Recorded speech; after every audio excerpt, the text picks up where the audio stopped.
Hello दोस्तों, मैं नसीम अख्तर और आप देख रहे हैं मेरा YouTube चैनल नसीम के साथ। आज हम बात करने जा रहे हैं सीमांचल की राजनीतिक स्थिति के बारे में। दोस्तों, सीमांचल की राजनीतिक स्थिति को समझने से पहले यहाँ के आर्थिक, शैक्षणिक और सामाजिक स्थिति को समझना आवश्यक है। किसी भी क्षेत्र की राजनीति को समझना उस वक्त तक संभव नहीं है जब तक वहाँ की वास्तविकता का अध्ययन न कर लिया जाए, वहाँ की समस्याओं और आकांक्षाओं की परख न कर ली जाए और जब तक वहाँ के अतीत और वर्तमान को सही परिप्रेक्ष्य में न देखा जाए। सीमांचल के लिए दुर्भाग्य की बात रही है कि ये क्षेत्र देश की राजधानी दिल्ली से भी दूर है और प्रदेश की राजधानी पटना से भी दूर। विशेष रूप से प्रदेश की राजधानी पटना से दूर होने का खमियाजा इसे बार बार भुगतना पड़ा है। चाहे किसी पार्टी की सरकार रही हो, सभी सरकारों ने यहाँ की समस्याओं और यहाँ के लोगों का अनदेखा किया। यहाँ की समस्याओं का अनदेखा करने का परिणाम ये है कि ये क्षेत्र आज तक अविकसित, पिछड़ा और विकास के धारे से कटा हुआ है। यहाँ के लोगों को नजरअंदाज करने का परिणाम ये है कि देश के स्तर पर जब भी मंत्रालय की बात होती है तो यहाँ से चंद ही लोगों का नाम लिया जा सकता है। सैयद शहनवाज हो, तस्लीमुद्दीन हो, तारिक अनवर हो या निखिल कुमार चौधरी,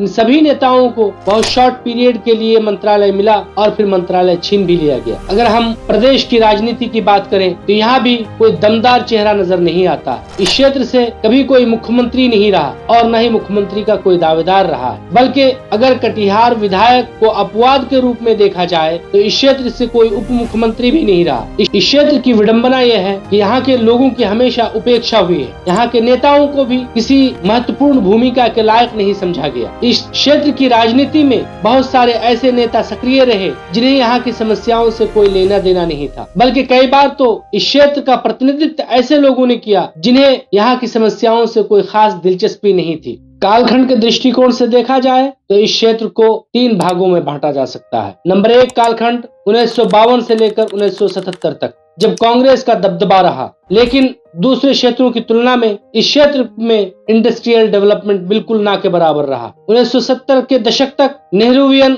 सोशलिज्म का वर्चस्व रहा, परंतु बाढ़, शिक्षा और स्वास्थ्य जैसे मूलभूत प्रश्नों पर कोई ध्यान नहीं दिया गया। नंबर 2 कालखंड 1977 से लेकर 2000 तक, जिसमें जनता दल और मंडल राजनीति का प्रभाव रहा। 1977 में केंद्र में जनता दल की सरकार स्थापित हुई, जिसने कांग्रेस को एक तरह से हाशिए पर ला खड़ा किया। 1990 के दशक में लालू प्रसाद यादव की मंडल राजनीति ने सीमांचल में अपनी जड़ें मजबूत कर ली। यहाँ के पिछड़े वर्ग और मुसलमानों ने लालू प्रसाद यादव में भरोसा किया और कांग्रेस को दरकिनार कर दिया, लेकिन इस दौर में भी यहाँ की समस्याओं का कोई समाधान नहीं हुआ। यहाँ के लोगों की भावनाओं से केवल खेला गया और विकास के मुद्दे को कहीं पीछे छोड़ दिया गया। नंबर 3 कालखंड 2000 के बाद से लेकर अब तक की राजनीति, जिसमें नीतीश कुमार के नेतृत्व में भाजपा गठबंधन ने 2005 में सरकार बनाई। इस सरकार के पहले कार्यकाल में विकास के बहुत सारे काम हुए, सड़कें बनी, पुलिये बने और भी अन्य काम हुए,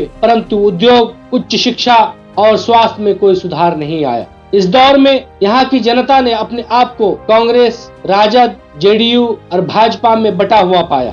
जेडीयू और भाजपा की गठबंधन सरकार ने भी सीमांचल के साथ सौतेला व्यवहार किया, यहाँ के लोगों के साथ असंवेदनशीलता का परिचय दिया। अन्यथा कोई कारण नहीं है कि 20 साल की सरकार के बावजूद भी इस क्षेत्र का विकास नहीं हो सका और ये क्षेत्र विकास से कटा का कटा ही रह गया। 2019 में एक नया मोड़ आया, एक दिलचस्प मोड़ आया जब AIMIM की एंट्री हुई। फिर 2020 के चुनाव में AIMIM ने 5 सीटों पे अपनी जीत दर्ज की। बहुत सारे लोगों ने MIM में एक विकल्प ढूंढना शुरू कर दिया और मुस्लिम वोट बैंक की राजनीति करने वालों की नींद उड़ने लगी। लेकिन फिर एक समय आया जब MIM के 5 विधायकों में से 4 विधायकों ने राजद का दामन थाम लिया और केवल एक विधायक जो MIM के प्रदेश अध्यक्ष भी थे वो पार्टी में बने रह गए। वर्तमान में देखा जाए तो इस क्षेत्र की राजनीति में कांग्रेस, जेडीयू, राजद, माले, भाजपा और MIM के साथ एक नई पार्टी की सुगबुगाहट भी सुनाई दे रही है, जिसका नेतृत्व पॉलिटिकल स्ट्रेटेजिस्ट प्रशांत किशोर कर रहे हैं और इस पार्टी का नाम है जनसुराज। अभी ये देखना बाकी है